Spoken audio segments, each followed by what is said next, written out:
لیکن حق سے اناد جو سب سے کم میں نے دیکھا ہے وہ اہل حدیث مکتبہ فکر سلفیوں کے اندر،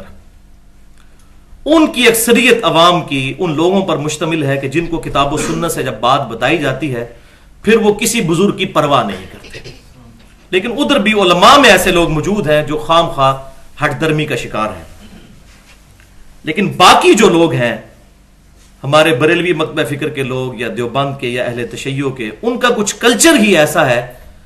کہ ان کو بزرگوں کی اتنی محبت اور اپنے علماء کی دی گئی ہے کہ وہ اس کے خلاف قرآن و حدیث سننے کے لیے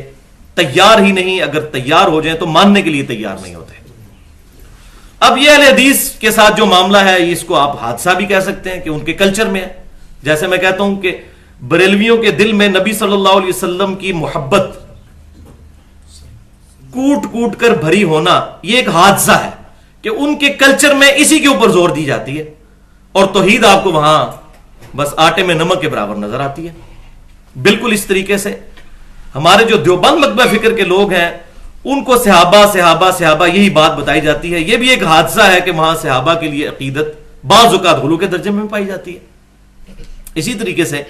اہل تشیع کے ہاں اہل بیت کی محبت، اس میں کوئی شک نہیں کہ پائی جاتی ہے، غلو کے درجے میں ہے لیکن پائی جاتی ہے،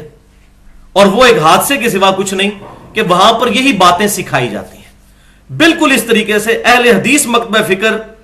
کا بھی یہ حادثہ ہے کہ یہاں پر کلچر ایسا ہے کہ یہاں کسی بڑے سے بڑے عالم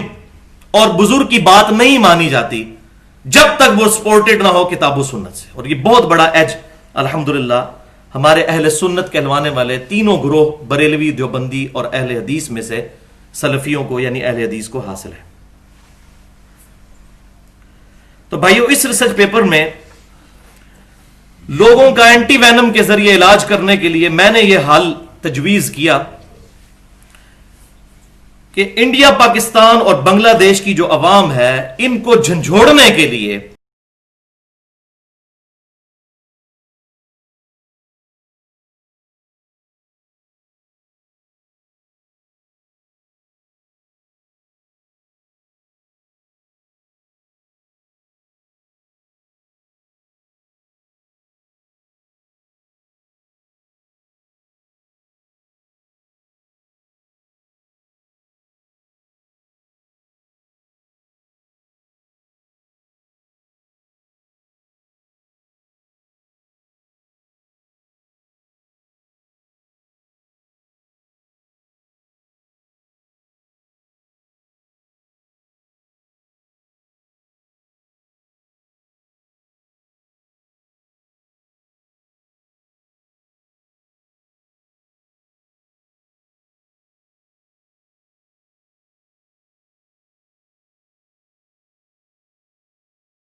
اپنے مولویوں اور اپنے بزرگوں کو اللہ کو چھوڑ کر اپنا رب مان لیا ہوا ہے. ظاہر ہے پھر یہی ٹائٹل دے دیا نا انہوں نے.